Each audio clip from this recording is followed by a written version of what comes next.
connected, and there we go. No, I'm muted. Bit dark in here maybe, but you will see my face. That's something, I guess. But I like it dark in here, so.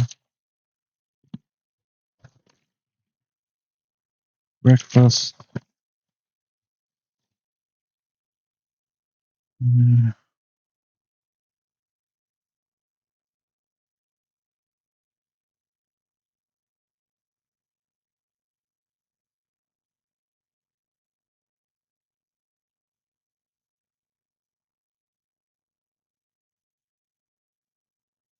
also, I don't know if this changes. Should change. I've updated it. Done as good as I can.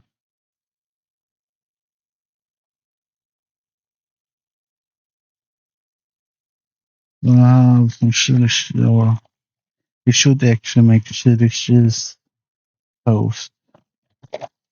Just take a cheese slice, then take pretty chili cheese on top of the cheese slice, and then push it together. That's there you have it, McDonald's.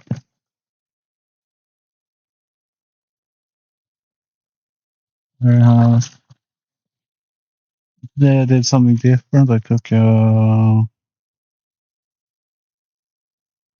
this McMuffins as well. That's because I craving something more. No, I craved eggs basically.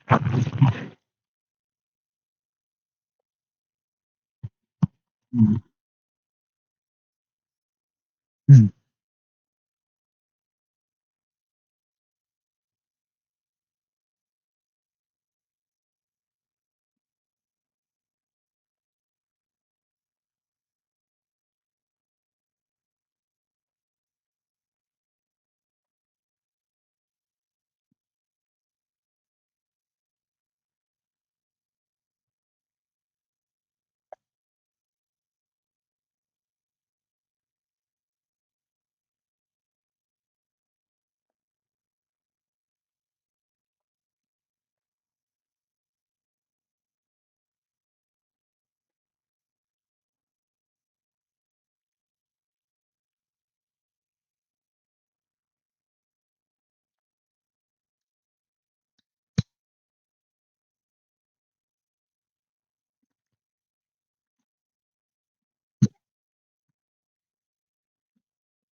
Mm. That was so good actually.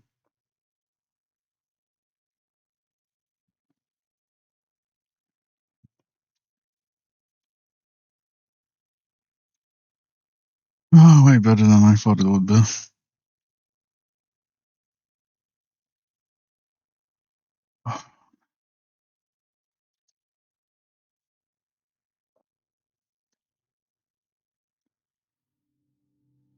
Mm.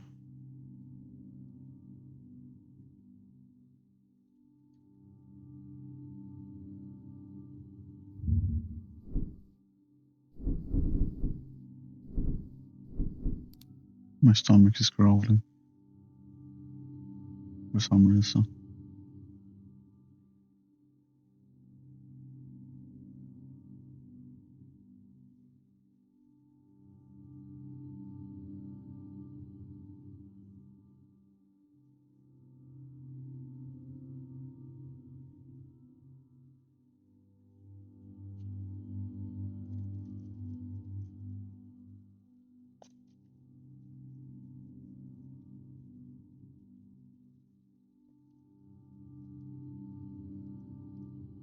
Ooh, are they really gonna do that? Wow, that's gonna take forever to do that.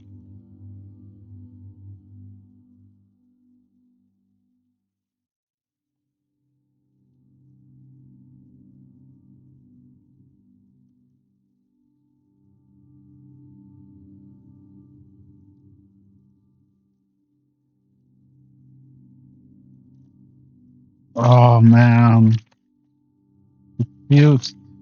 Lactose is fused with paper. That's not good. That's not good at all.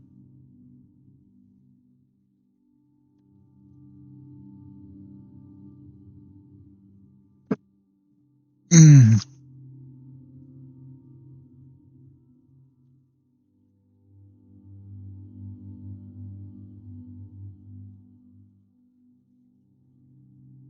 Oh.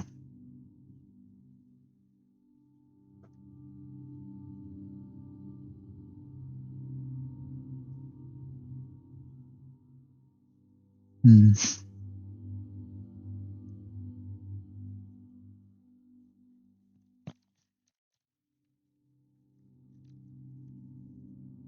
Most recently, we got the new skyboxes, some weather changes, but we've gotten everything from new assets to new player skeletons to new guard models. Blizzard also started revamping the old holiday events. They're constantly adding new customizations, new changes to keep the player models fresh. All of these are hinting at a revamp happening behind the scenes, and really so far a lot of ground has been set up for a big Cataclysm style revamp to happen, as they have a huge backlog of new assets that they can really employ at any time. While I personally don't see the entire world of Azeroth being just completely remade next year, I could totally see a big area of it, such as Silvermoon or some of the other major cities, getting a huge tune-up in the next expansion. Most recently, we got the new skyboxes, some weather change. That could be nice. The biggest flaw with World of Warcraft is that the graphics, I would say, right now.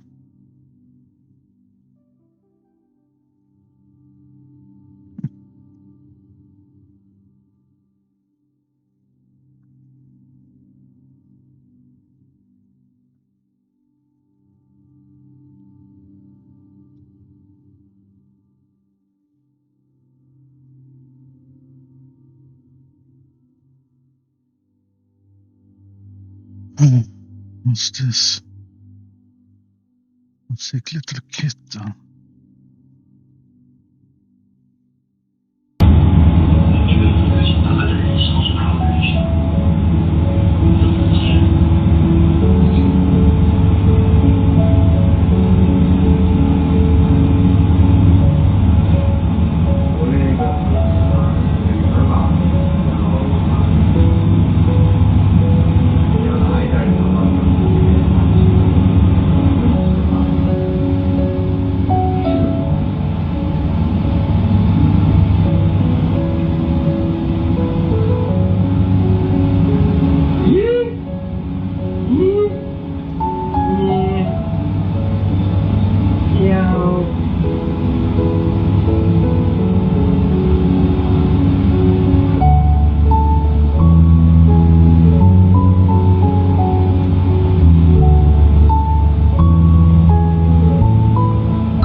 Interviews.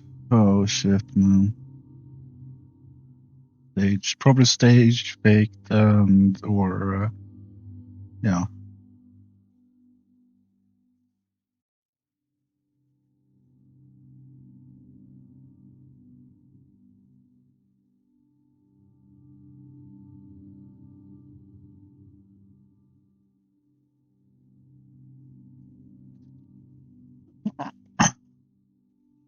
Yeah, I saw this actually. It's for the trailer yesterday.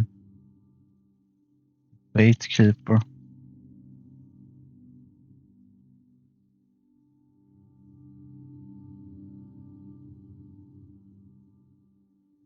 Mm.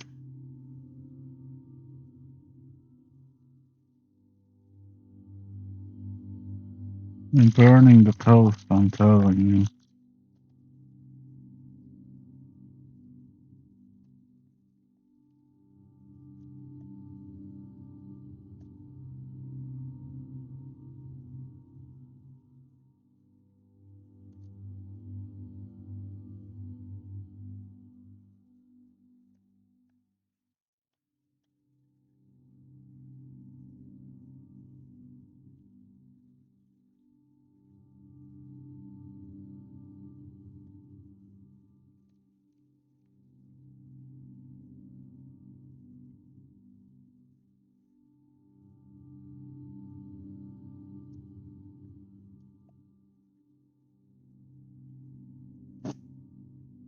Mm.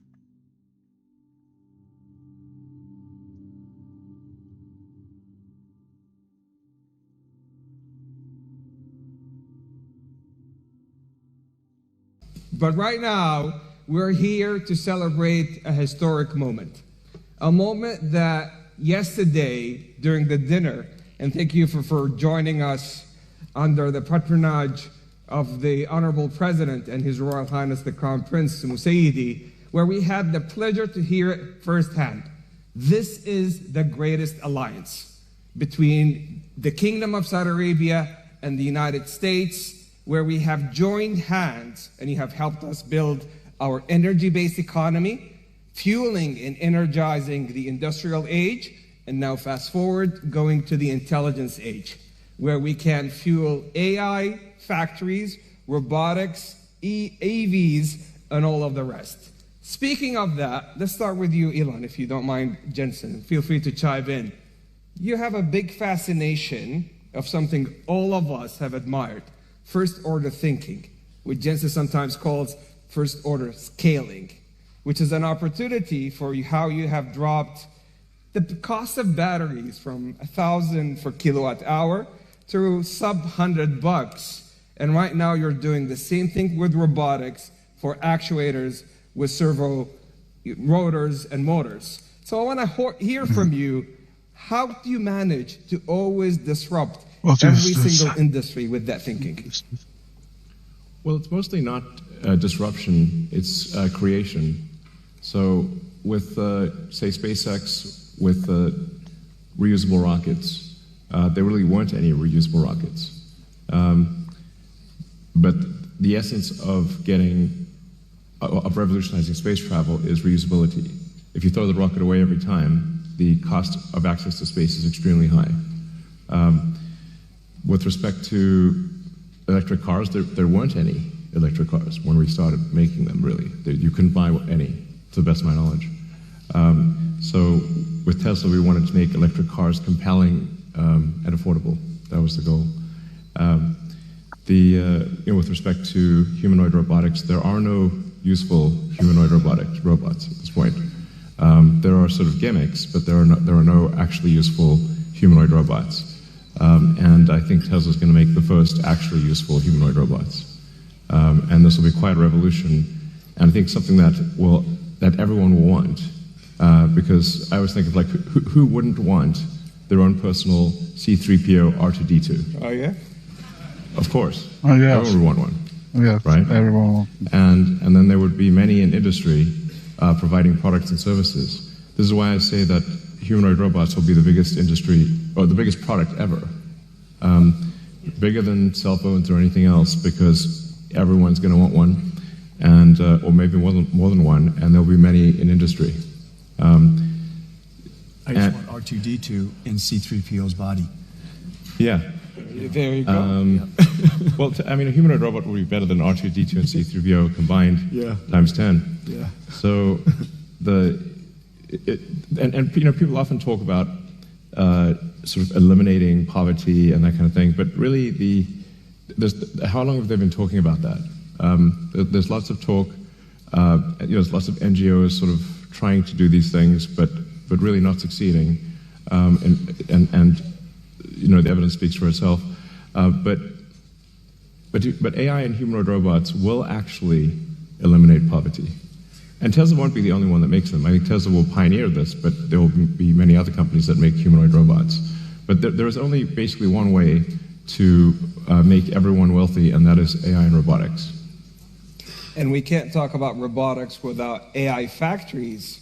And yesterday was such a historic day for the two nations, but also for all of us, where we celebrate the AI strategic partnership with the US, signed, witnessed by the Honorable President and His Royal Highness, about how we are committing our capital, energy, land to energize the AI US ecosystem, to be able to build inference nodes, training nodes, and to be the most AI-enabled nation.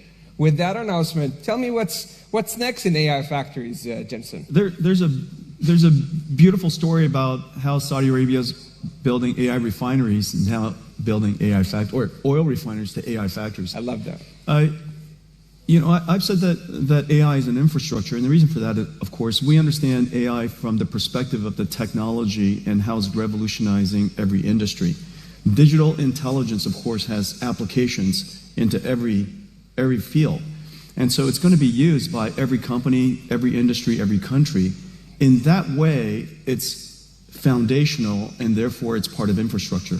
What is new about AI from a computer science perspective is that the way computing was done in the past was largely retrieval-based computing. Mm-hmm. Somebody typed in a story, or somebody created a piece of art, or came up with 4 versions of a digital ad, or it's all pre-built by somebody, which is then using a system to retrieve the appropriate version for you. It's a retrieval-based computing model. Hadoop and many of the frameworks and operating systems of the past, all designed to retrieve the appropriate information for you. But today, software is going to be generated in real time. It's generative. Based on the context, based on the circumstance, based on who you are, based on the problem you asked it, based on your prompt, it will generate unique content for you. Every single time, for everybody, it's unique. When you use Grok, every time you use it is different. Just based on the based on the prompt that you give it, and based on the circumstance, and so therefore, it used to be retrieval based. Today, it's generative, and if it's generative, then and every time is different, then you need AI factories all over the world to generate the content in real time, which is the reason why you need AI factories. And this is a unique way of doing computation, but the benefit, of course, is that everything isn't preconceived and pre-documented, and it's contextually sensible and therefore intelligent. So AI factories and robotics, and we heard it yesterday from His Royal Highness, his vision, how to augment our workforce with roughly tens of millions of robotics to be able to infuse the next wave of productivity and progress. But this scares a lot of folks here when it comes to the future of jobs. So let's hear about your thoughts, Elon and Jensen, on that. Sure. Well, if you say, like, in the long term, where will things end up? Long term, I don't know what long term is. Maybe it's 10, 20 years or something like that.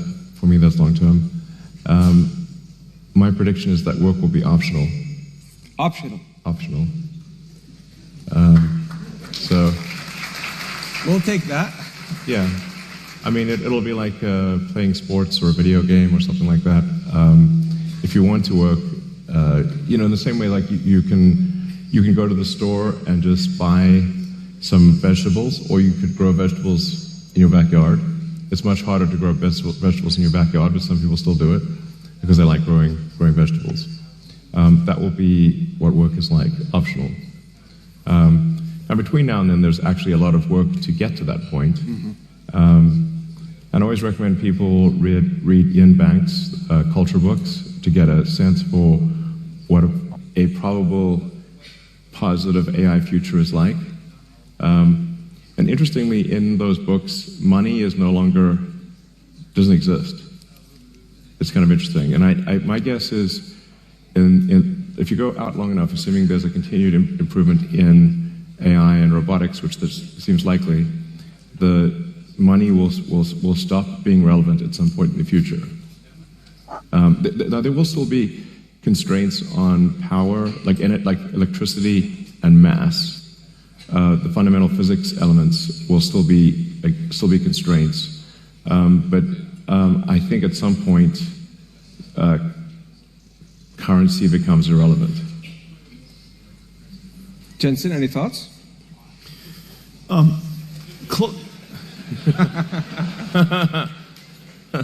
the way, the NVIDIA earnings call is later today. And by the way, since currency is relevant. Cheers. Elon just wants to share with you some breaking news.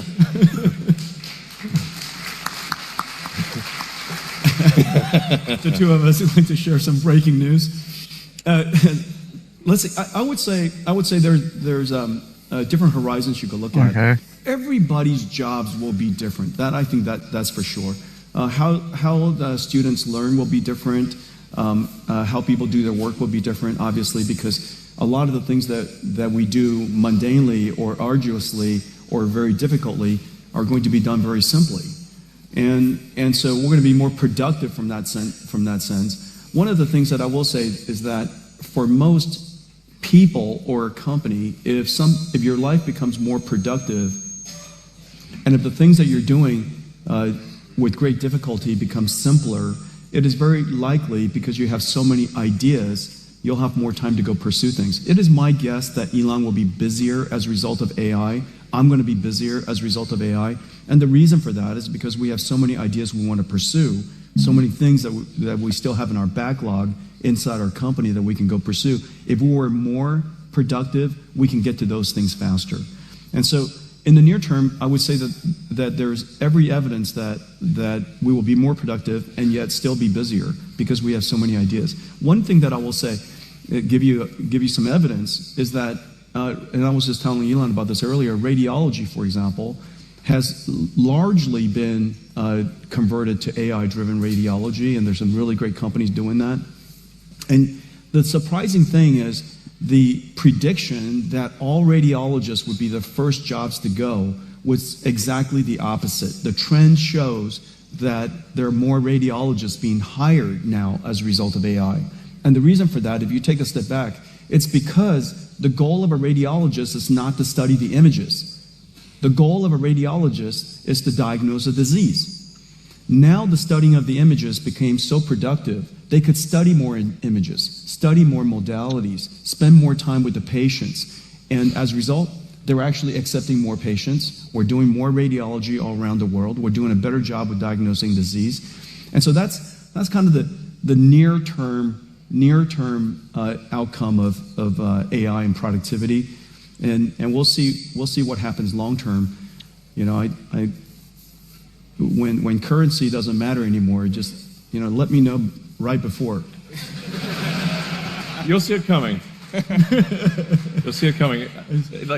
We text often, so just yeah, we do. Yeah, just text it out. Well, yeah, let me know. I kind of agree with both of you, because if you look at every technological trend, every general purpose technology has been net new positive for the globe, for humanity, and so forth. And let me share with you two case studies. And Your Excellency, I think it's precisely the reason. The reason for that is because all the great ideas from innovators like Elon, that you have so many good ideas that and AI, Jensen as well. Yeah, well, you know, Indeed. thank you.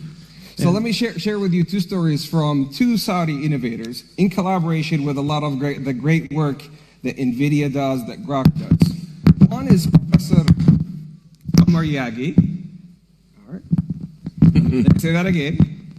One is Professor Omar Yagi What are you doing? What the fuck? I might need to move the mic. All right. Here, come on, we'll share this one. All right. So now, Get close. Let's try this one more time. So one of them is Professor Omar Yagi, who's the first American Saudi to win a Nobel Prize they were in creating fast new enough chemistry. just now. And the way That he was has done backwards that, he has stallion leveraged AI accelerators and models like Grok to be able to create new chemistry when it comes to metal organic frameworks. Those are metal ions that are positively charged with organic linkers to be able to effectively create a sponge with 0.33 nanometers pores to capture water from air and also to capture carbon dioxide. The second story has also to do with AI accelerated by NVIDIA and with models like Grok, which is nanopalm, which is effectively creating a nanorobot 500 nanometers by 1,000 nanometers to be able to do gene editing, leveraging the CRISPR technology to take out sickle cell disease.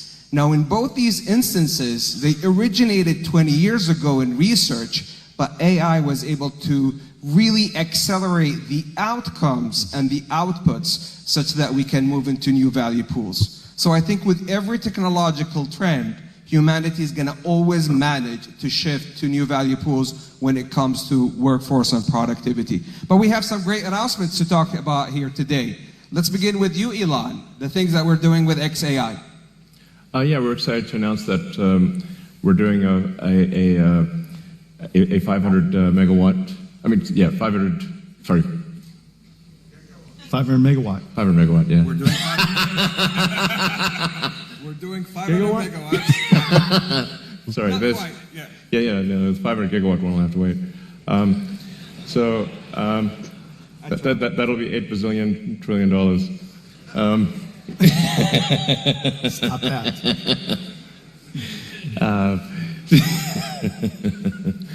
So yeah, we're doing a XAI, and the Kingdom of Saudi Arabia are doing a Humane, 500 megawatts, starting with 50 megawatts phase one, and we're doing it with NVIDIA. Yeah. Congratulations to the Humane team, to Targ and team, such a fantastic job. Jensen, I think we're also doing some great announcements this week. We are? Yeah. We're announcing all kinds of things. Our partnership with Humane is going incredibly well. First of all, we work together to get this company started and off the ground, and just got an incredible customer with Elon.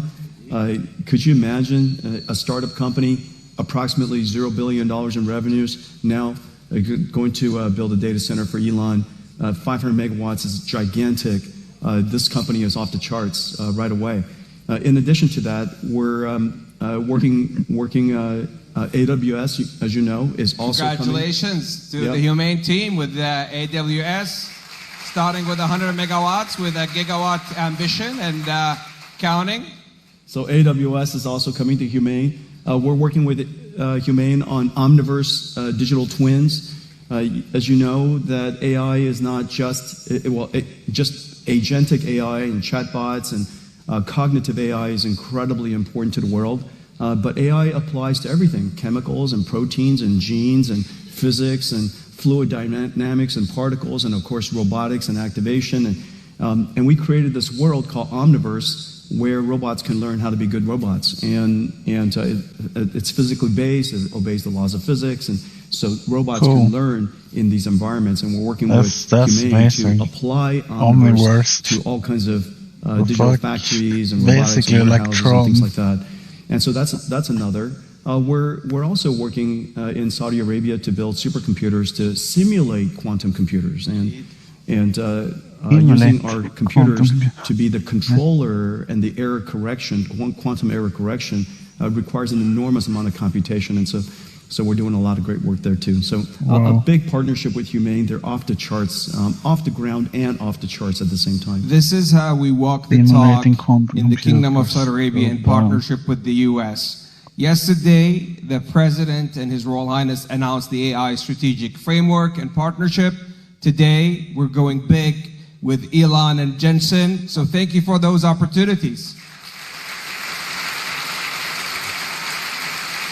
Now, they told me I have time for 2 last questions. So last night at the dinner, I got a number of questions because it seems that the schedule leaked. And everybody was giving me hints about the last 2 questions I'm going to do. So the first one was for you, Elon.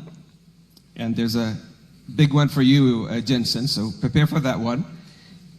AI in space, is that possible? Yes. If civilization continues, which it probably will, then AI in space is inevitable. I always have to preface that.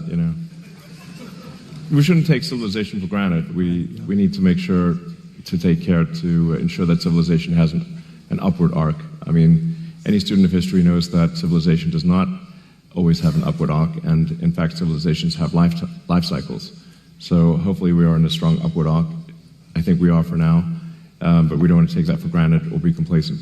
But the way to think of AI in space is that in order to achieve any meaningful percentage of a Kardashev 2 scale civilization, where you're using even a millionth of the sun's energy, you must have solar-powered AI satellites in deep space.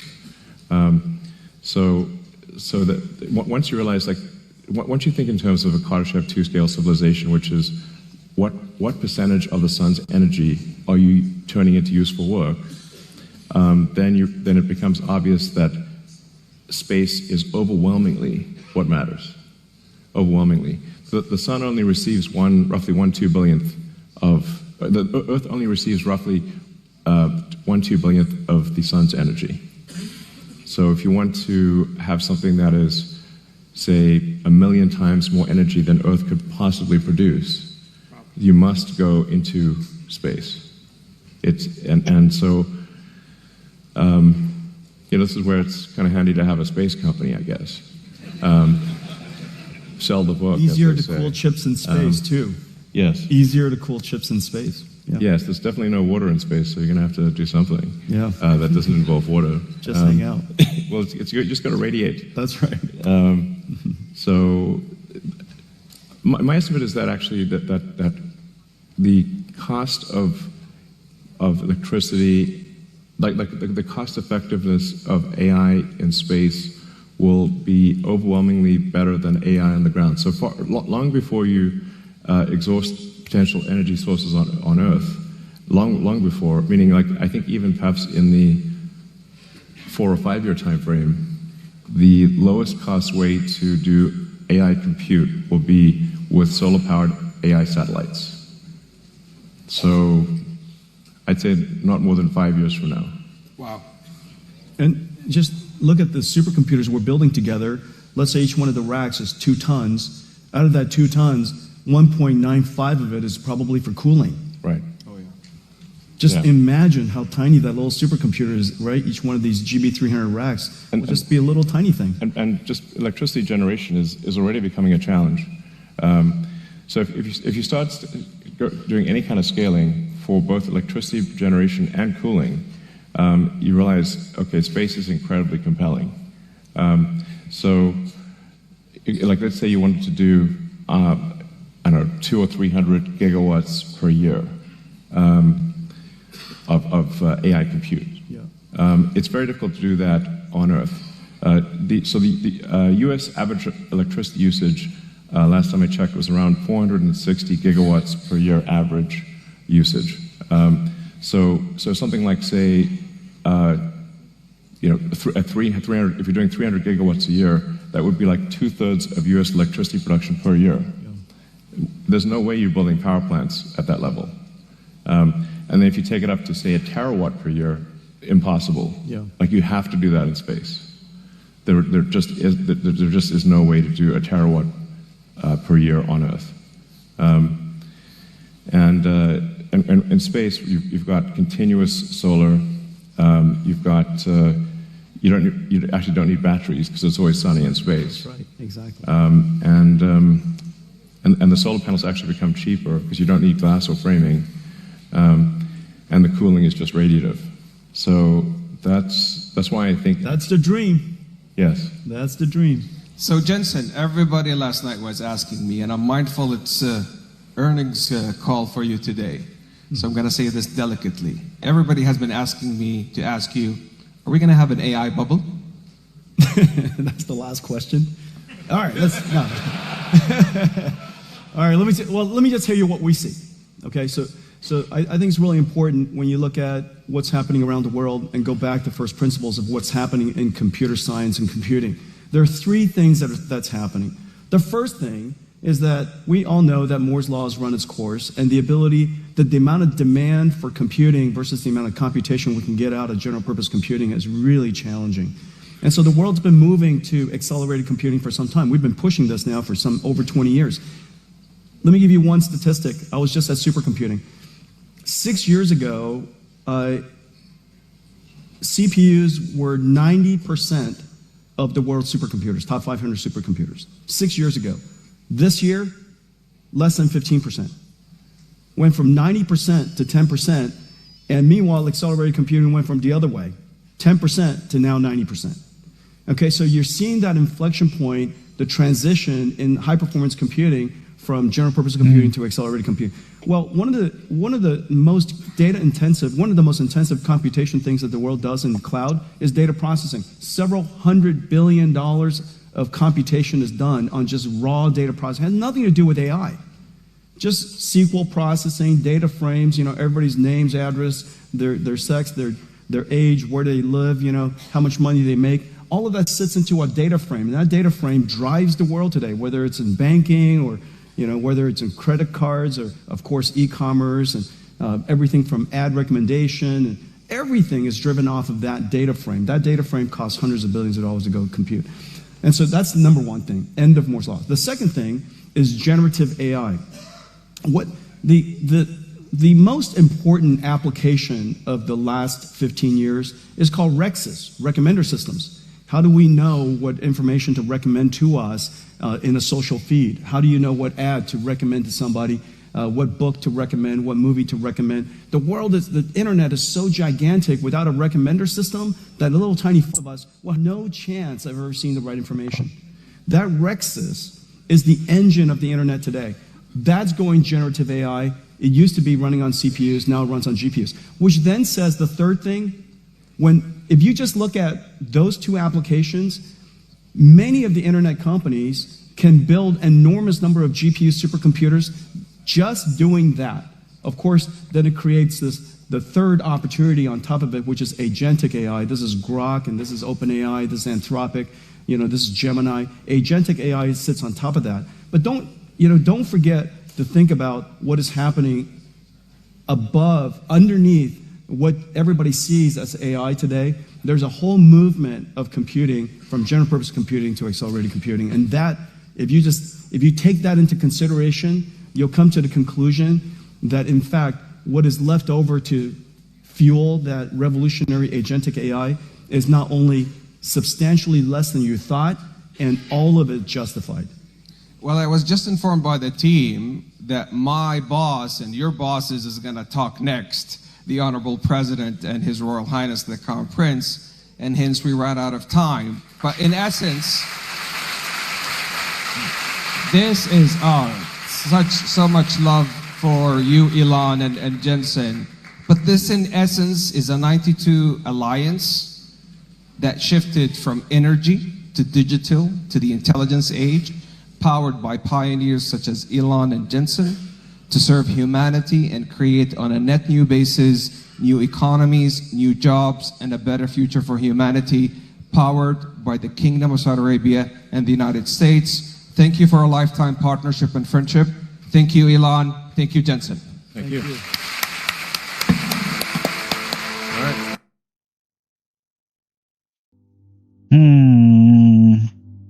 That was quite interesting. Not gonna lie.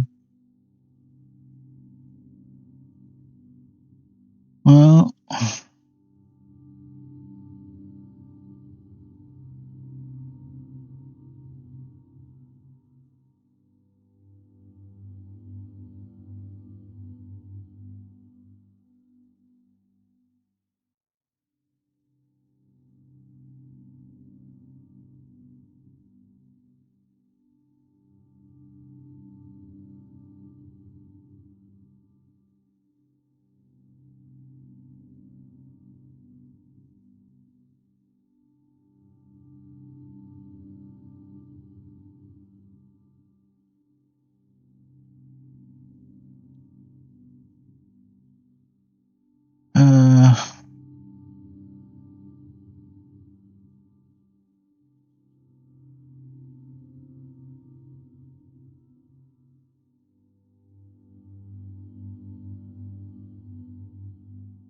What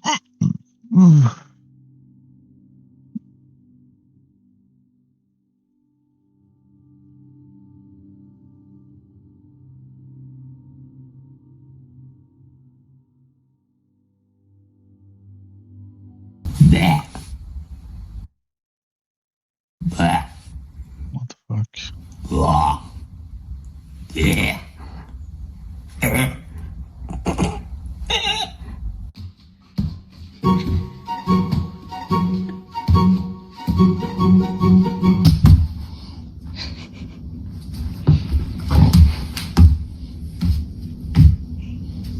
Oh no.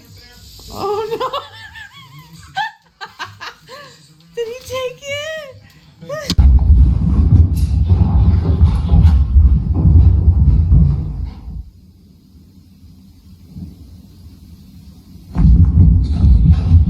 Excuse me, Miss Lady, did you climb into that bowl? That is not for sitting, it's not a jacuzzi. Come on out.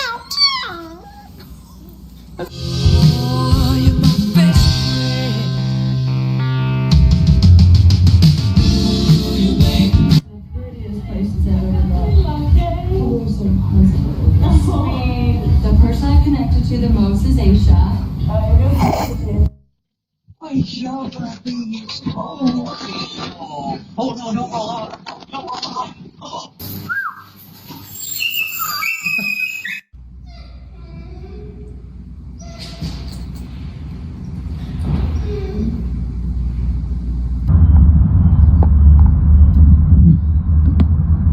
Oh, man. Dogs. Doggies. Doggies.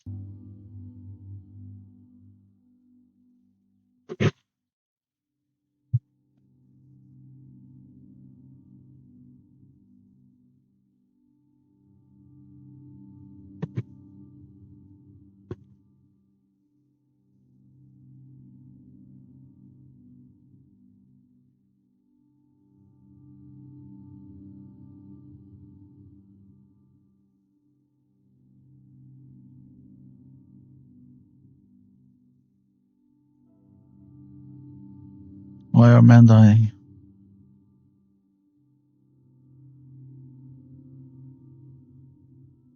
Not as common for other groups as it is for young men. It is not that these young men just lack responsibility, they don't care anymore, they're just feckless, to use that great old word. There's this kind of general sense of a lot of young men feeling a bit caught in a pinball machine almost. Like being told you're too masculine on Tuesdays and that you're not masculine enough on Wednesdays. The best way I think to think about some of these men is lost. And so this sense of what's my place in the world? Why am I needed? What's my role going to be going forward? That's a very real question that many men and boys are genuinely struggling with. It's made a lot of people realize there are a lot of young men out there who are up for grabs. And that should send some alarm bells ringing. I'm Richard Reeves. I'm president of the American Institute for Boys and Men. I'm also the author of the book, Of Boys and Men, Why the Modern Male is Struggling, Why That Matters, and What to Do About it.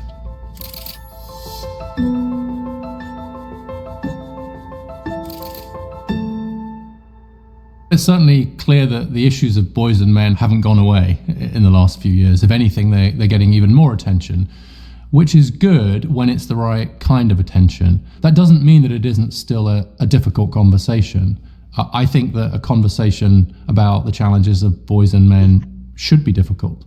And so when we get into questions around differences in learning style or risk-taking, risk of addiction, competitiveness, emotional vocabulary, etc., we shouldn't immediately assume that we're stereotyping every man and woman into that role. And I get why people are worried about it, because there are always going to be people on the other end of the distribution. But it does mean that we should respect and acknowledge where there are these differences on average between the two. As far as mental health is concerned, I'm really troubled by a lot of the trends we see for both men and women, boys and girls. I think it's true to say that a lot more attention is being paid, particularly to the mental health of teen girls and young women, than is often the case for teen boys and young men. And so the mental health crisis is playing out differently. And that's very often, I think, lost in the general debate. One of the things that I've discovered recently is the huge rise in deaths from drug poisoning among men. That has increased sixfold since 2001. We've lost an additional 400,000 men. That's the difference. The increase is 400,000. 400,000 men is exactly the same number that we lost in World War II. Drug poisoning deaths are up. It is already the case that men account for the majority of those deaths. So men account for 70% of drug poisoning deaths. They account for 80% of suicides in the US. And one of the most troubling things that we've found in our work is that since 2010, the rise in suicide has been almost entirely driven among young men. So among young men below the age of about 30, the increase in suicides has been almost a third. Whereas up until 2010, this was the period of Great Recession, huge economic problems, we saw a really big increase in the suicide rate among middle-aged men. But since 2010, something's happened. The nature of the suicide crisis among men has shifted, and we don't really know why. We see a lot of attention going to the issues of teen girls in particular, but less attention being paid to the huge rise in suicide rates, for example, among teen boys and young men. We see a huge decline in the share of male therapists and counselors. Only 1 in 5 psychologists, 1 in 5 social workers, and lower numbers of counselors are men. And all of those numbers have more than halved just in the last few decades.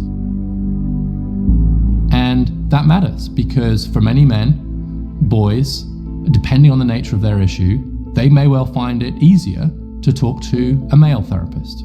And it's already difficult to get many men to come forward and get help for mental health problems. They are much less likely to do so than women. In 1971, men accounted for slightly more than half, 56%, of people doing a psychology undergraduate degree. Now it's 20% and falling. In the space of a really short period of time, we've taken an area like psychology, which used to be pretty gender balanced. It was neither a male nor a female profession. And now it's becoming a female profession. And I'm going to risk saying that the psychology profession cratering the share of men is as big a problem as the lack of women in, say, areas like tech or engineering, where we're working very hard and we have to make more progress. The problem here with men and women in industries is that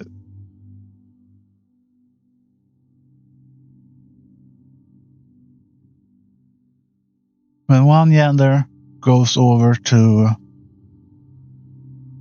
one industry, that gender is the one that will take control of that industry, usually.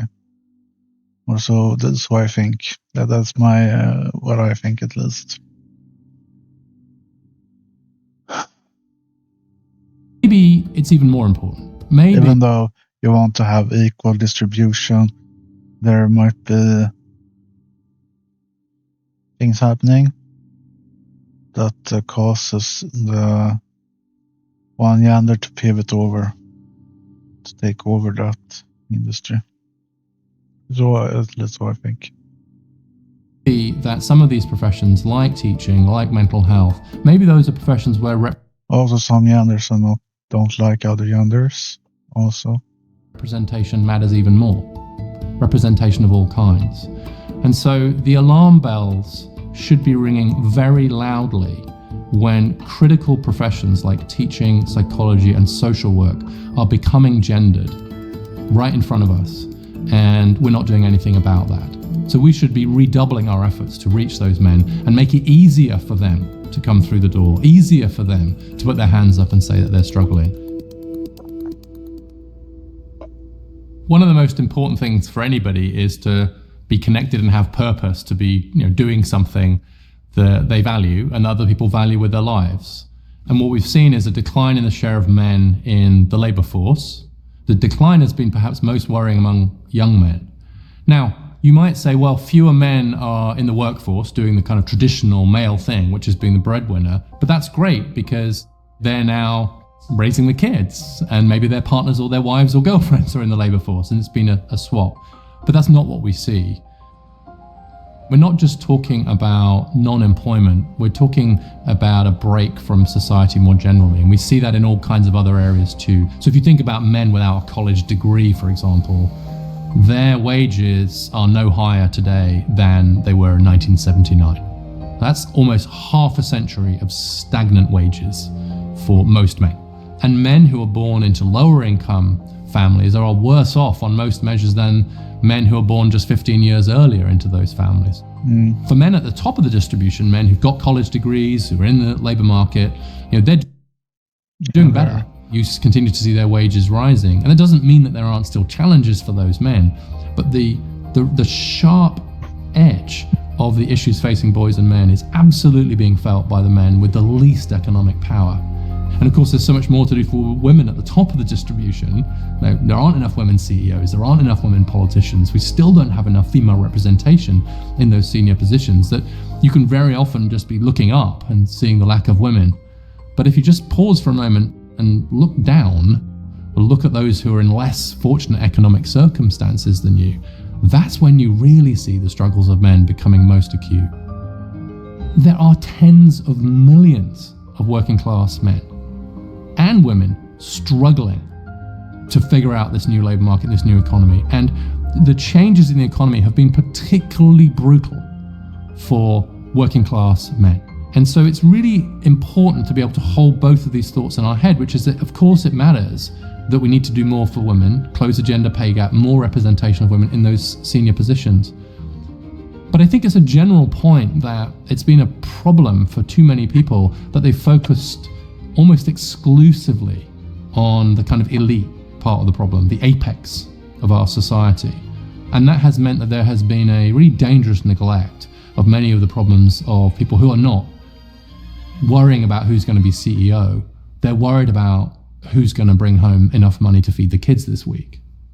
In this video, I'm going to show you how to get rich extremely quickly. Now, people say it's impossible. Even has the money to get kids these Quick, days. well, I did. Now, I made my first $1 million at 18 years old. I developed a blueprint. If you're a teenager in 2023, becoming a millionaire is simple. There's something else going on here too, which is the get rich quick thing. Online, there's a bit of a culture around like men need to get wealthy, they need to do it quickly. They don't want to work for like corporates, they don't want to climb their way up a labor market, they don't want to start in an entry-level job and work their way up. Not when there are these sort of very shiny objects online, especially that could make you rich quickly. And of course, there are examples online of men who've done that and who've managed to get a lot of wealth very quickly. They are the exception that proves the rule. When you're in the stage where you're still obsessed over getting rich, it should be the only thing that you think about and the only thing that you put your energy towards. And I worry a lot, actually, that we have overdone the importance of entrepreneurship in recent debates. So we got entrepreneurship, we need more entrepreneurs. And that's how you get out of poverty if you're a young man. And that is almost certainly not true. And those algorithms and those online platforms are just very good at playing into that higher risk appetite among young men especially. And it is a little bit like a fish hook. It's a shiny object kind of in the water, and you go, and that's going to make me wealthy, it's going to solve my problem, and you grab it, and then you are hooked. In states where you see sports betting online going legal, an increase in bankruptcies, reduction in credit score, and general economic difficulties, especially for young men and especially for the lower income young men. Men are much more likely to become addicted to most things, actually, but especially to things like kind of online gambling.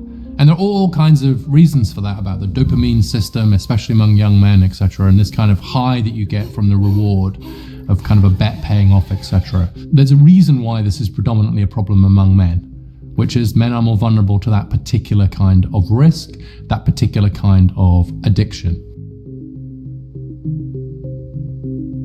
If we're not careful, these conversations can shut the conversation down with boys and young men rather than opening it up. Sometimes parents sort of react to discovering that their son, for example, is consuming video content from somebody like Andrew Tate, pretty well-known misogynist influencer. It's almost like they're watching hardcore porn. You know, they slam the laptop with the same kind of moral fervor and that's the wrong response. It's a natural response, but it's the wrong response. Instead, you've got to have curiosity. You've got to figure out, like, well, why are you interested in this? Let's have that argument. Because one of the things that the most successful reactionary online figures say is, nobody will want you to talk about watching my stuff or listening to my stuff. If you even mention to somebody that you're interested in this, watch how they react.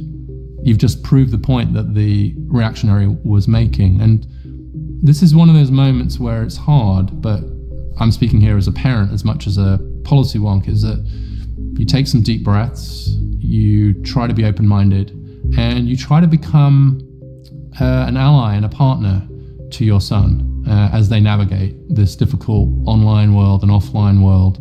So what does non-toxic masculinity look like? Being not toxic is not a hugely aspirational goal for many of us. Like, I didn't raise my sons and say, just think, boys, one day you might not be poisonous. I honestly believe that the way to beat the online world is offline, is in real life.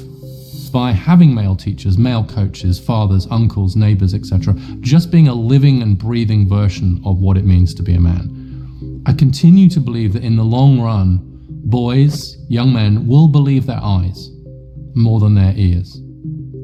And so if there isn't enough of a sense of what does it mean to be a man in my community, in my home, in my school, etc., if there's a lack of real life men showing what it means to be a man rather than telling you how to be a man, then I think that creates a vacuum which then gets filled by online figures. Well, what shall we do about it? You're starting to see people wanting to govern around this issue, wanting to make policy around this issue.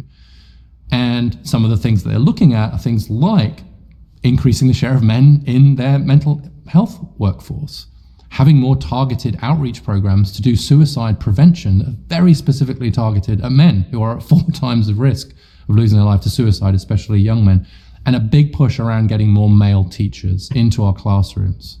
There is something very important about boys and girls seeing education as something that both men and women value and do.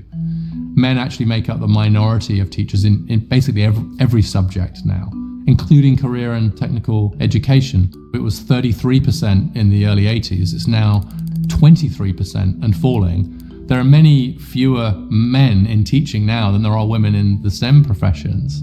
Also, I think that the presence of men in schools and in classrooms acts as a way to have some actual role models that are a good alternative to the ones online, perhaps especially for boys who don't have a father figure in their lives or a good relationship with their fathers. One of the wonderful things about male teachers is that they're also coaches. So about 1/3 of the men who are teaching K-12 are also coaching.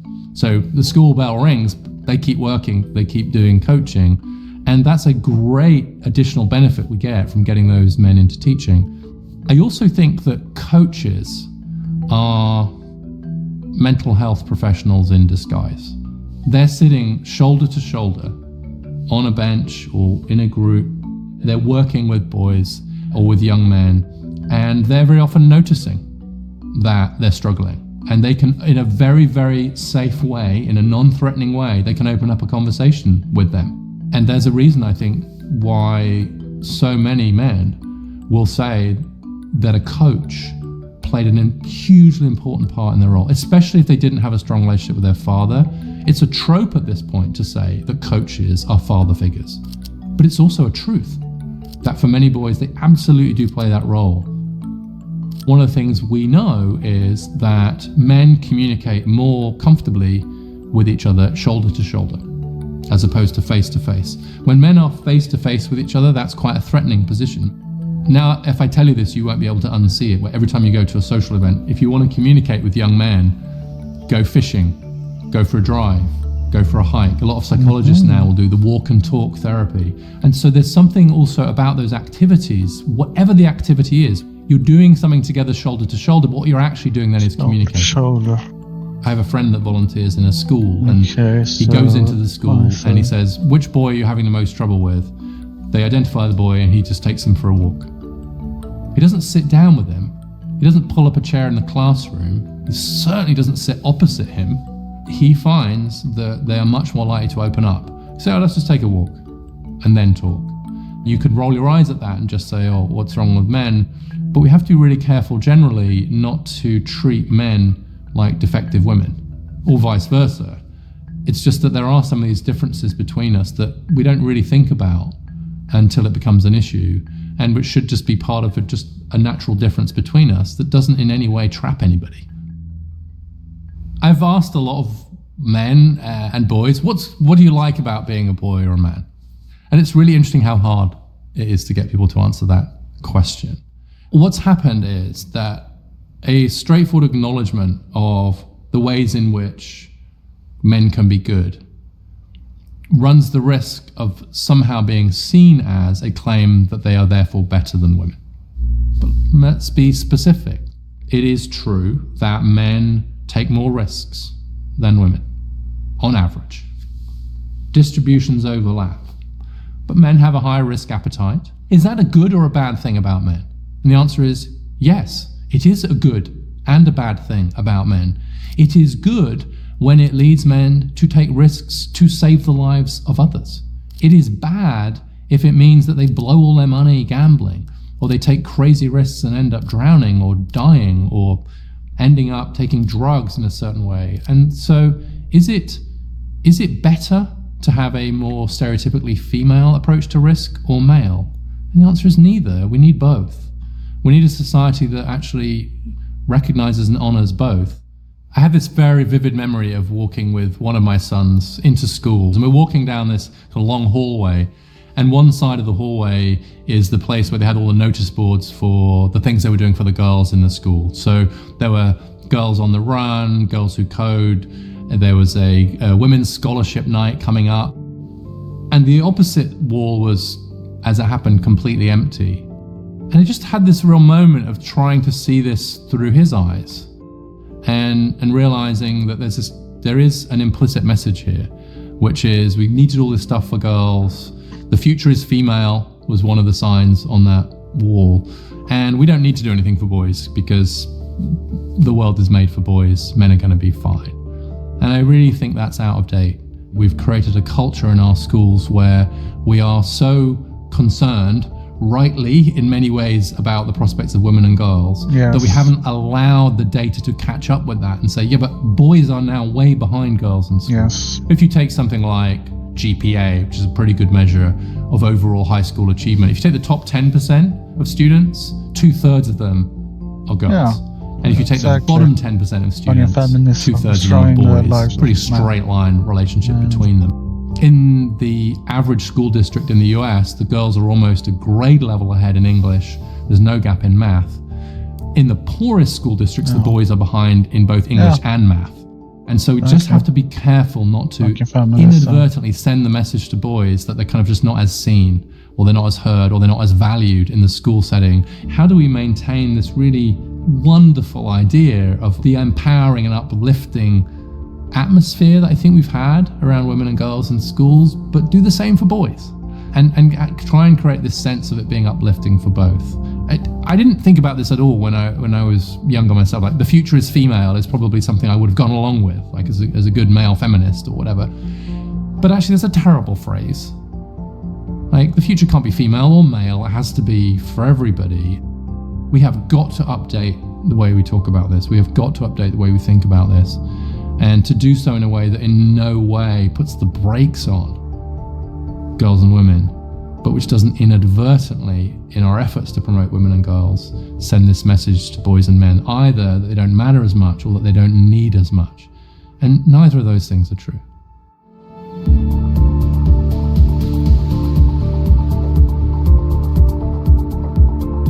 Want to support the channel? Join the Big Think members community where you get access to videos early, ad-free.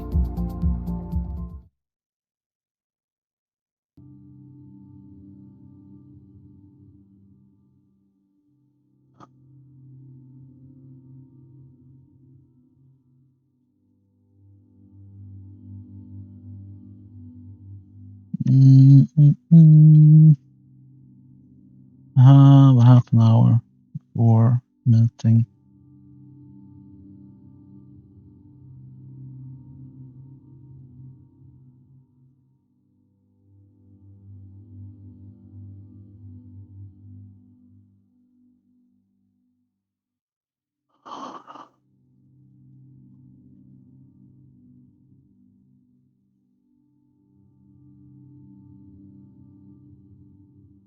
Man, it's hard to be a dude on the internet nowadays. So many of us are lonely, sexually frustrated, and disrespected because we can't find a girlfriend or can't get laid. And so we try so hard to find a Disrespect, girlfriend. is that maybe Because we look why at- I'm being disrespected because I'm single?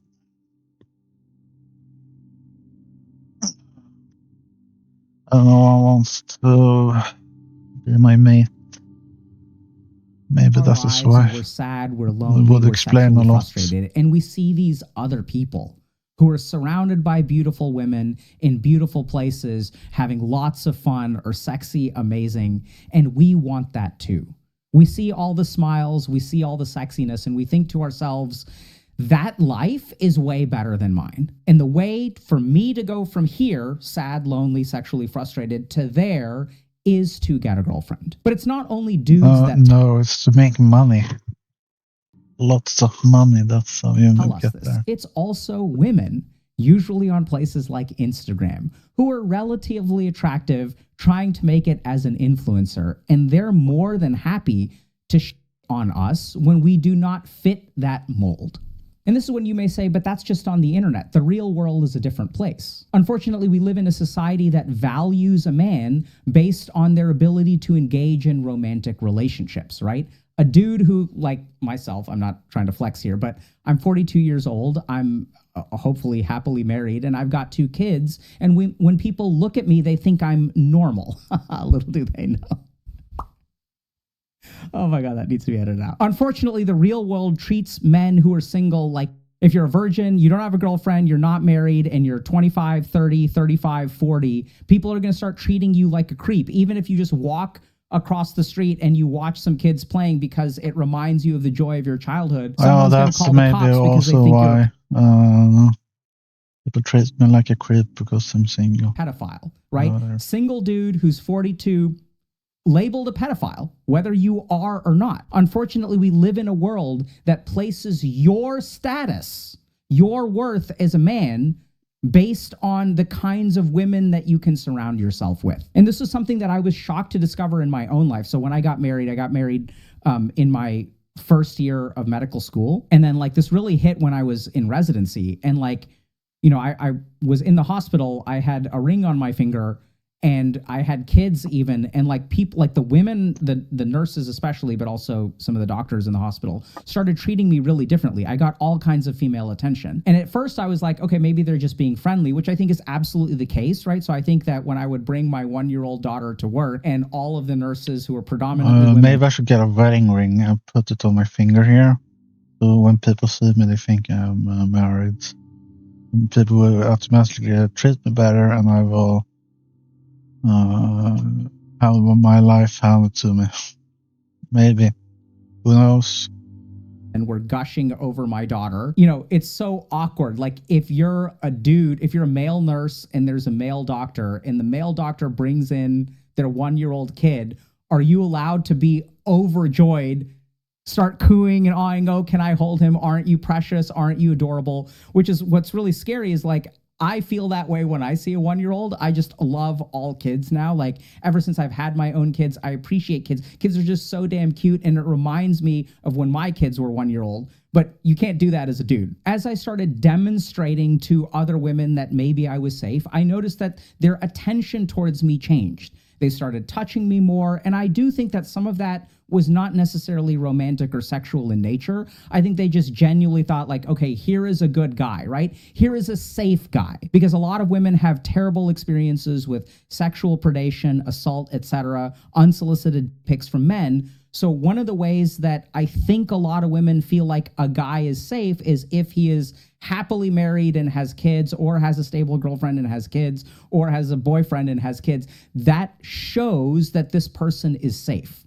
So a lot of the ways that we get judged as men, are we safe or creeps, depends on our status with women. And we live in this weird paradoxical society where women basically get shamed for the number of sexual partners they have, and men get shamed for the lack of sexual partners they have. And so what's really scary about this is as we sort of are living in this world where if you're a dude, you are going to be judged based on your capacity to find a partner, because a partner indicates a certain degree of safety and normality. And so as we strive for this, right, as we are judged for being virgins, being losers, being creeps, we look for answers. And this is where social media offers a ton. Be a high value man. Be over 6 feet tall, make $100,000 a year, be in the top 10%, be in the top 15%, and then women will flock to you. This is not just about dealing with loneliness and sexual frustration. This is about being seen as a human, not a cretin, not a creep, not a pedophile. This is what you need to do. This is what I want y'all to understand. If you cannot become 6 feet, if you cannot make $100,000 a year, if you can't have a big, if you are not able to have these things, you will not be able to find a girlfriend. And if you cannot find a girlfriend, people in the world will not treat you as a human. They will treat you as a predator. So it's not just that I'm seeing this in my personal life. This is something, unfortunately, we've been seeing way more in our coaching program, where people are coming to us with this situation of like, I'm single, I'm alone, I have a lot of negative emotions, I don't know how to get started, I'm dealing with a lot of rejection, there's a lot of technology addiction. And we've had a ton of experience of helping people like this. So finding a girlfriend for men is not an issue of relieving sexual frustration. It is an issue of being accepted by society. But the problem is that this formula doesn't work. There are plenty of men out there that have done what they're supposed to do, including being born with good genetics and being over 6 feet tall in adulthood. They've done what they're supposed to do, and yet they wake up one day and they find that this is not enough. And then some people have sort of figured this out, right? So we have a clip like this where someone says, okay, what's missing is effort, right? You need to put in more effort. But that too kind of rubs me the wrong way, because most of the men that I work with who are single, virgins, and or had a single traumatic relationship a few years ago but have been single since then, they're not a virgin anymore, most of these people are putting in a ton of effort. Like, this is what blows my mind, is I think most of the people who are single in the world today are putting in way more effort than people who are partnered. And we see this all the time with like people talking about their dependent partners, right? These women who are dating man children who won't even like clean the dishes or expect their girlfriend to cook for them, clean for them, pay the bills, and be sexually available to them whenever they feel like it. I think actually the single people are working way harder than the partnered people. So the question is, okay, like, what do we do about this, right? So if you're someone who is struggling to find a girlfriend, if you are seen as less than human because you can't find an appropriate partner, if you don't have that badge of I'm a normal human, I'm a safe person to be around, how do you handle this? And this is where we can look at some of the success stories. So granted, this is Twitter and someone is just simply asking, you know, how did you meet your other half? For people who are actually in relationships, how did y'all actually meet?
Oh.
Oh.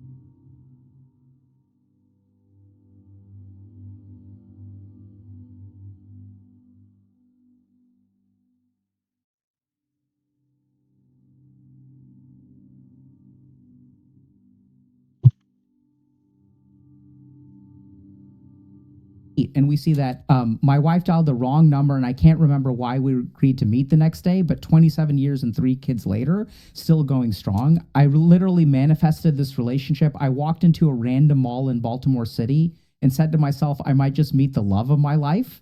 Ran into this guy, and we've been tight ever since. Met on a dating app, right? So we do sometimes meet people on dating apps. We had one video chat and I was smitten, right? So there's this sort of love at first sight kind of thing. Performing in Atlanta with my bestie, he was a producer and an engineer. So we see that sometimes people meet in professional relationships. Shot me a DM on here for tacos, but timing wasn't right and she was over me. Months passed and I asked her to go get tacos. She pulled up in sweats and no makeup. The date ended up lasting 5 hours and a lot of us talking and laughing, and I never looked back. We met on Tinder with no intention to date, just...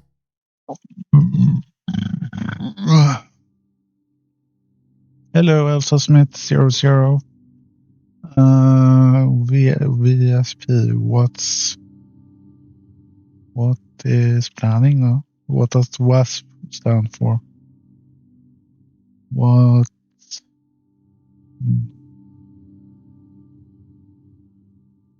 I don't know what it stands for. WSP. What's happening? Planning? I don't know. Maybe I have to Google it.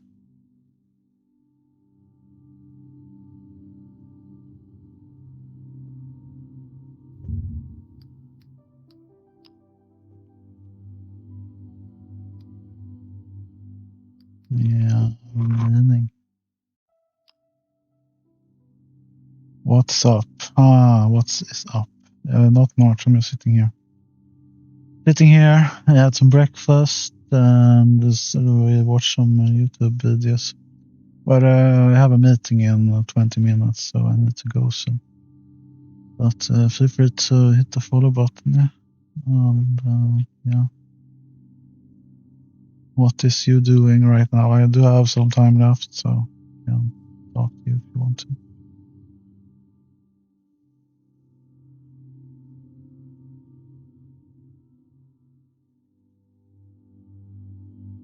Having fun. We ended up falling in love after a month of dating. She was a Lyft passenger. Oh my goodness. This sounds super creepy, right? But we connected. Can you imagine your Lyft passenger hitting on you, dude? This is my favorite. Congrats. Happy for you. As a psychiatrist, when I look at these, I start to sense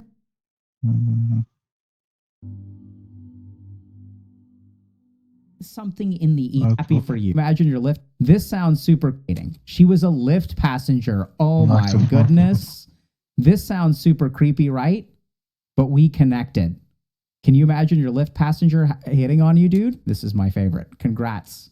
Happy for you. As a psychiatrist, when I look at these, I start to sense something in the ether. I'm detecting a lot of green flags.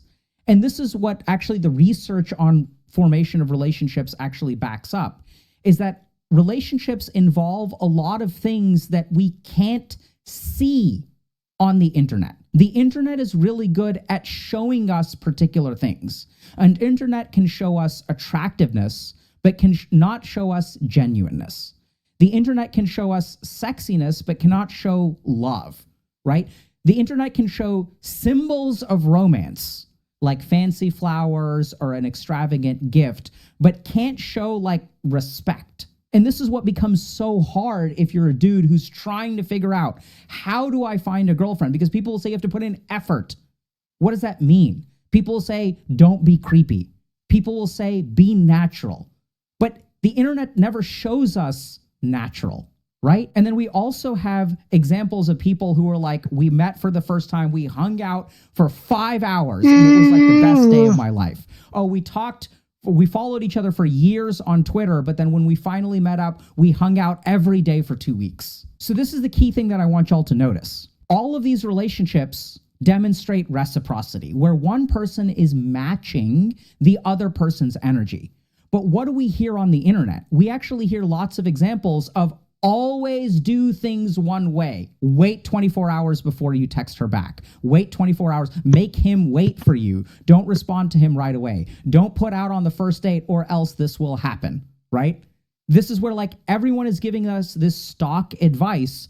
But really, I think what the science really shows is that we want to be reciprocal. Like the first date that I had with my wife, we hung out for 10 hours. Like it was wild. And if I had followed some stupid internet advice back then, who knows if I would be in the relationship that I'm in right now. So this is where we got to be careful about some of this advice, because the basic problem with internet advice is that it's generic. It does not fit to a particular, person, and we'll get more to that. But what I see here, and I think this is also now going to offer generic advice, is be reciprocal, right? So give and take. And this is what I see so much, is that a lot of times when we see these horror stories on the internet, these terrible text exchanges, What do we see in these terrible text exchanges? A lack of reciprocity. You send one text, they explode in your face with walls and walls and walls of text. You think you're a nice guy, but really what you're doing is trauma dumping, right? You're not matching the energy at all. And this is what's really fascinating. Matching people's energy is how you get them to feel safe, comfortable, and like you. And I'll give you all a beautiful example of this. One time when I was a second-year resident working overnight in the emergency room at the Massachusetts General Hospital and Harvard Medical School, I sat with a patient and I wasn't sure if they were a patient with depression with psychotic features. So sometimes depression can get so bad where the negative self-talk can literally turn into auditory hallucinations. It is a voice telling you, you hear it in an auditory way, all of these negative self-thoughts, which actually turn into like literally auditory hallucinations. Or whether this person has something called schizoaffective disorder with depressed mood. So in schizoaffective disorder, this is basically someone who has a primary diagnosis of schizophrenia. So this is a diagnosis that's characterized by delusions, paranoia, auditory hallucinations, right? This is what we call psychosis. But then they get depressed on top of that. So the problem is that both patients are both depressed and hallucinating. So how can you tell which one comes first? Is this hallucination a result of the depression, or is this depression layered on top of the hallucination? So I went to my attending, and my attending asked me a brilliant question. They asked me, imagine you're on a subway, and the subway is full, this person is sitting down on the subway, and there's one seat open, only one seat open next to this person. You feel like sitting down. Your legs are tired. Would you sit down next to them? If the answer is yes, they have depression with psychotic features. If the answer is no, they have schizoaffective disorder with depressed mood. Okay, so this is what they explained to me. And I was like, I would not sit down next to this person. They just feel creepy. And here's what happens in schizophrenia. In schizophrenia or schizoaffective disorder, it doesn't just create paranoia or delusions, it also severely interferes with our affective or emotional circuitry. These people have something called blunted affect. So they won't smile super big, they won't cry very loud, they just have a very neutral expression. And I don't know if this kind of makes sense, but if I like right now when I'm talking to y'all, hopefully y'all are engaged, but if I start going like this, like, how would you feel about me? Would you want to date me? I love you so much. I want to spend the rest of my life with you. I really can't wait to kiss you and touch you in all of the places that you like. Fucking creepy. Like even when I do it, I'm laughing a little bit on the inside, so that's a little bit less creepy. But do y'all see how when someone has a blunted affect, they can't be reciprocal?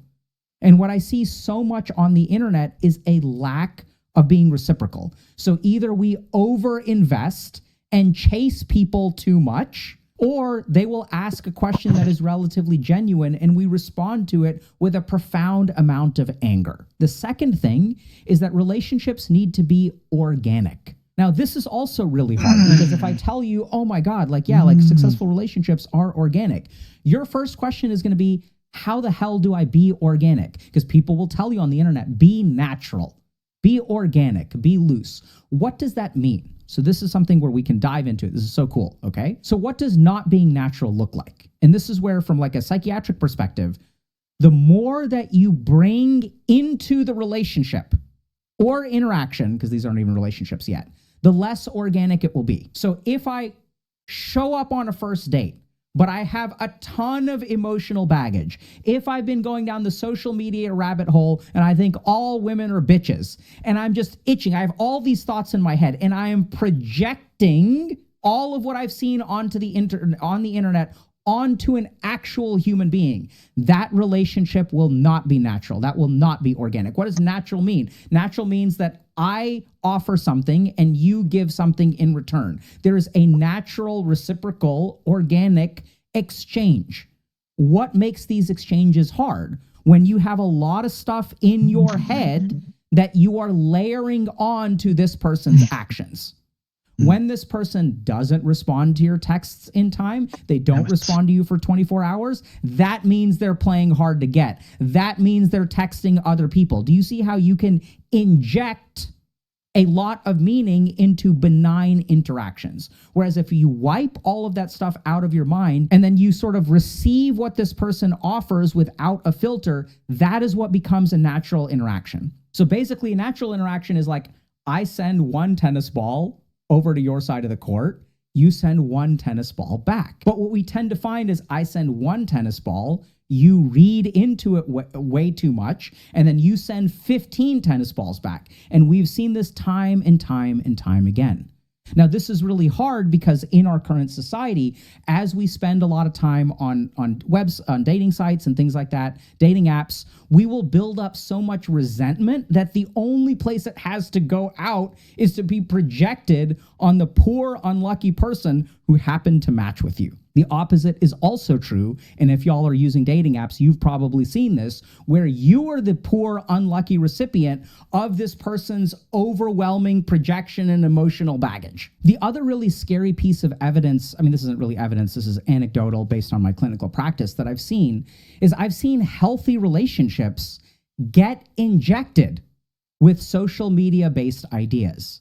I've worked with women whose husbands have started, following particular alpha male red pill kind of influencers. It's drastically changed the way that they behave in their interactions with their wife. This is, in some cases, tragic cases led to divorce. And I'm scared to say that this is happening at an increasing frequency. And it's not just this happening to men. I've also had a fair number of dudes. These are actually more personal relationships whose wives, these are actually married men, have started going down social media rabbit holes around particular ideas of what women are entitled to and things like that. And they actually had a healthy relationship with 2 kids. And then their wife starts to get all of these ideas about like, oh, I shouldn't be working and I should do this. And like, you should be taking care of me. And like, you should be doing the diapers, and you should be working, and you should be helping me clean the house. And like, they go down this rabbit hole, and then suddenly their natural organic interactions, which have been present for 15 years, get injected with this other layer of stuff. And that will actually lead them to divorce too. I've seen it way too often. So now the question is, okay, so if we want to be reciprocal and we want to be organic, we want to be natural, how do we actually do that? Right? How do we come across as not creepy, especially because we're going to be judged for being single in the first place? 2 major things that I'm going to share with y'all. The first is we have to work with anger. So this is what's really interesting. A lot of people will wonder, why are men so angry all the time, right? We look at men, we're like, oh, men are so angry. Men are so angry. They need to do something with their anger. Like, that's bad. Men are angry. Anger is predators. Like, men are predators. Men are angry. And it's okay to feel your emotions, right? Men should express their emotions, except for anger. That one's off the table. No, if you express anger, you become a predator. So why are men so angry? So we have to understand what the evolutionary purpose of our emotions is. When human beings in general, when things aren't going well for us and we need help, the primary emotion that we experience is sadness. No, it sounds kind of weird, but let's think about sadness. Sadness is the most visible emotion. Right? It is something that you can see when someone's crying. You can see it from far away. You can hear it. It's loud. Their nose is blubbering. Their tears are going. Like, you can tell when someone is crying. So if we look at sadness, sadness is an emotion that is designed, evolutionary, to recruit aid from outside of you. Oh yeah, I'm sad, I'm crying, my boyfriend or girlfriend just dumped me, and what happens? Hopefully your friends show up and they're like, okay, like bro, okay girl, like let's go out, like let's take care of you, it's gonna be okay. It's a signal for help. Unfortunately, we live in a world where if you're a dude and you cry, unless you are a superhero who is shedding a calculated amount of tears and then takes action into your own hands, sadness is not really acceptable. A lot of men, a tragic number of men that I've worked with, when they express sadness, and it's okay to cry once, like, oh my God, he's crying, he's so sensitive. But try crying every day for 6 months. Like, see how people treat you then. And so if the signal that we send out to get help, hey, I'm crying because I'm lonely, I'm a loser, I'm a virgin. I feel so lonely and I don't. What is the world's response? Bruh, you're not entitled to shit, bruh. Come on, bruh. What, you expect women to solve this problem for you too? We're expected to do your dishes, wipe your ass, take care of your kids, and you want our help in getting laid? You're not entitled to shit, bro. I'm not saying that that's right or wrong. I'm simply pointing out this is the common experience that people go through today. And so if sadness doesn't work, then what is the human brain left with? So we turn to another emotion, anger. Anger is the emotion that prompts action, right? When we feel sad, we literally feel like doing nothing. It is an emotion that induces a lack of motivation and signals for help. I can't do this on my own. I need your help, right? Help me do this thing. Anger is the emotion that does the exact opposite. It motivates us towards action even when we shouldn't act. So when someone gets really pissed, what do your friends usually, oh, calm down, bro. Don't go into that office. Don't start yelling at your professor. Don't start yelling at your boss. Don't break up with her yet, bro. Like take a deep breath. Don't act. Like calm down and then act. Anger induces action. And so what we see, I see this in so many of my male patients where sadness doesn't work and the only option they have to bring themselves out of it is anger. Because when we get angry, then we don't care how many people we're up against. Anger is the one emotion that allows us to face all kinds of odds and act anyway. So until we allow men to feel sad or be sad, we're going to end up with men who are incredibly angry.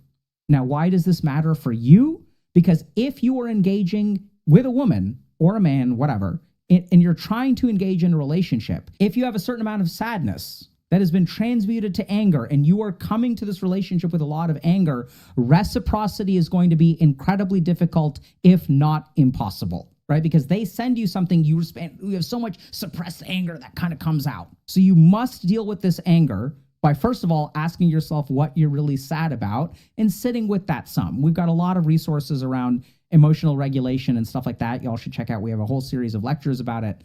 Definitely check that out. Second thing is about being natural. So the more that we project into the relationship, the less that we treat this person like a person, and the more that we treat them like a representative, an embodiment of the ideas that social media teaches us, the harder of a time we're going to have. Because we're not responding to a human being. We are responding to a projection of a human being. Now, we're going to talk for a second. If you guys want to understand how do I deal with that, Dr. K, we have to understand projection. So if you look at a lot of the alpha male red pill kind of people, what they'll say is that, women are transactional. They're just looking for this. They're looking for the most high value male, right? Women are basically incapable of real love. The kind of love that women used to represent before feminism, right? Before feminism ruined all the women. Man, it's so sad. They were really there and they were really good and stable partners. Those women were capable of love in the 1950s. But the women today, man, they're just not capable of being partners the way that they used to be. This is projection. So let's understand how projection works. Projection is when I have a feeling that I do not like and is too much. No, that one. Let's go. I'm a bill right there. Bye, guys. Boo.